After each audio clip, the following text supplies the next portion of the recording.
Persian golf کی اس entrance کو street of ہارموز کہتے ہیں، جس کے نارتھ میں صرف ایران کی کوسٹ لائن ہے، جبکہ ساؤتھ میں عمان کا چھوٹا سا حصہ۔ ہارموز پر ایران کی سائڈ پہ ایک وی شیپ بنتا ہے، جس کی وجہ سے 3 سائڈ سے ایران اس حصے کو بہتر کنٹرول کر سکتا ہے، اور نچلا حصہ جو عمان کے پاس ہے وہ ایک تو پوائنٹڈ ہے، دوسرا وہاں تنگ پہاڑی راستے ہیں، اور یہ ہارموز پر صرف 50 کلومیٹر تک نکلا ہوا ہے۔ اس پوائنٹ پہ ایران کے لیے ہمیشہ سے ہارموز کو بند کرنا کافی آسان رہا ہے، اور اب آخر کار انہوں نے یہ آپشن US اسرائیل کے حملوں کے بعد استعمال بھی کر ڈالا۔ ایران صاف صاف کہہ چکا ہے کہ اگر کسی بھی ملک کا کوئی جہاز ہارموز کی طرف بڑھا تو اسے جلا دیا جائے گا۔ اس سے وہ صرف گلف کنٹریز ہی نہیں بلکہ پوری دنیا کو پریشر میں لا سکتا ہے، کیونکہ دنیا کا 20% آئل اور قطر کی 90% LNG کے ساتھ ساتھ ورلڈ اکنامی کا 5% اسی ہارموز پہ ڈیپینڈ کرتا ہے۔ 2025 میں ورلڈ اکنامی $120 ٹریلین تھی، اور ہارموز بند ہونے کے بعد اس میں سے $6000 ارب اچانک سے مٹ جائیں گے۔ اگر ایران پر کوئی بھی قبضہ یا حملہ کرنا چاہے گا تو ایران کے پاس ہارموز بند کر کے پوری دنیا کو پریشر میں ڈالنے کا ایک قیمتی ایسٹ موجود ہے۔ ایران کے پاس تیسرا فائدہ ہے ایک بہت ہی لمبی کوسٹ لائن کا۔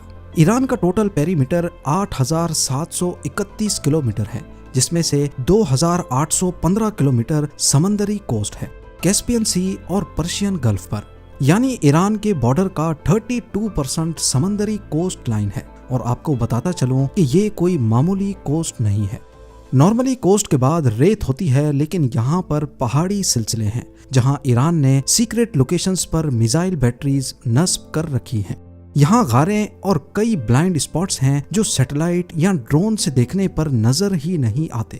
اگر کوئی دشمن سمندر سے زمین پر اتر بھی جائے تو انہیں فوراً ہی پہاڑوں کا سامنا کرنا پڑتا ہے، جہاں سے اچانک ان پر حملہ ہو سکتا ہے۔ جیوگرافی، اسٹریٹ آف ہارموز اور مشکل کوسٹ لائن کے بعد ایران کو باہر کے انویڈر سے بچانے والی تیسری شیلڈ ہے وہاں بسنے والی الگ الگ قومیں۔ کیسے؟ ایران ایک ملٹی ایتھنک ملک ہے، مطلب وہاں صرف ایک قوم نہیں رہتی۔ یہاں پرشین، ازیری، کرد، عرب، بلوچ اور ترکمین سمیت اور بھی الگ الگ قبیلے بستے ہیں۔ جب کسی بھی ملک کی عوام مختلف قوموں کو ملا کر بنتی ہو تو یہاں سب سے بڑا مسئلہ آتا ہے ہر کسی کو خوش رکھنا۔ ہر گروپ اپنے اپنے رائٹس چاہتا ہے، اپنی زبان اور کلچر کو پروٹیکٹ کرنا چاہتا ہے۔ یہاں پہاڑی علاقوں پر مختلف قبیلے اپنی اپنی زبان اور کلچر کے ساتھ رہتے ہیں، اور ہر کسی کے آپس میں کئی 100 سال پرانے اختلافات ہیں۔ بے شک ایران نے سب کو شیعہ مسلمز کی امبریلا کے نیچے ایک کر کے رکھا ہے، لیکن پھر بھی اکثر یہاں پروٹیسٹ دیکھے جاتے ہیں۔ ریسنٹلی دسمبر 2025 میں شروع ہونے والے پروٹیسٹس آج کی ڈیٹ تک چل رہے ہیں، جس میں ابھی تک 7000 سے زیادہ لوگ مر چکے ہیں۔ یہ 1979 کے اسلامک ریولیوشن کے بعد سب سے بڑا پروٹیسٹ ہے۔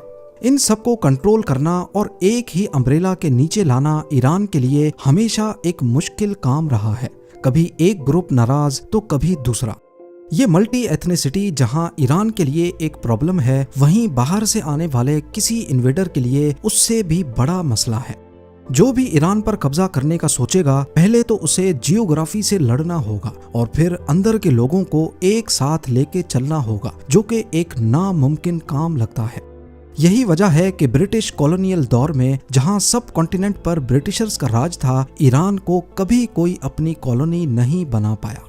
اس بات کا اندازہ US اسرائیل کو بھی اچھی طرح سے ہے، تبھی پریزیڈنٹ ٹرمپ بار بار ریپیٹ کر رہے ہیں کہ ایران کے لوگوں کو چاہیے کہ وہ اسلامک رجیم کا تخت الٹ دیں، کیونکہ انہیں بھی معلوم ہے کہ ایران کو بغیر لوگوں کی طاقت کے ہرانا قریب ناممکن ہے۔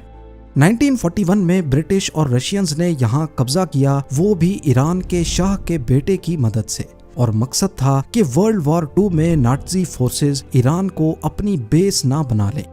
اس دوران بھی ایران کے مختلف گروپس گورنمنٹ کے خلاف ہو گئے اور ایک سول وار جیسی صورتحال پیدا ہو گئی۔ اس کے علاوہ ان گروپس کا بے شک آپس میں اختلاف ہے، پر ریلیجیسلی یہ سارے آپس میں جڑے ہوئے ہیں۔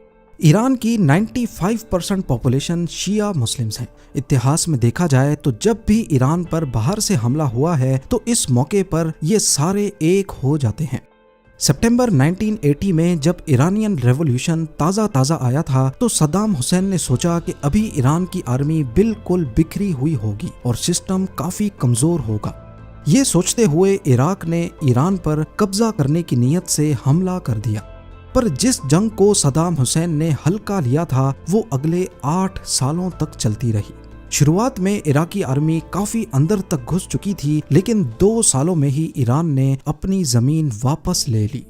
اس جنگ میں صرف ایران کی ملٹری ہی نہیں بلکہ عام لوگوں نے بھی جنگ میں حصہ لیا اور سارے ایک امبریلا کے نیچے آ کر جان دینے لگے۔ صدام حسین کو امید تھی کہ ایران کے عربز عراقی سائیڈ میں شامل ہو جائیں گے، کردز ہنگامہ آرائی کریں گے جس سے ایران اندر سے ٹوٹ جائے گا، پر صدام حسین کی ساری امیدوں پر پانی پھر گیا۔ وہ گروپس جن کے آپس میں اختلافات تھے جنگ کے دوران سارے شیعہ مسلمز کی چھتری کے نیچے ایک ہو گئے، جس سے ایرانی نیشنلزم مزید مضبوط ہو گیا۔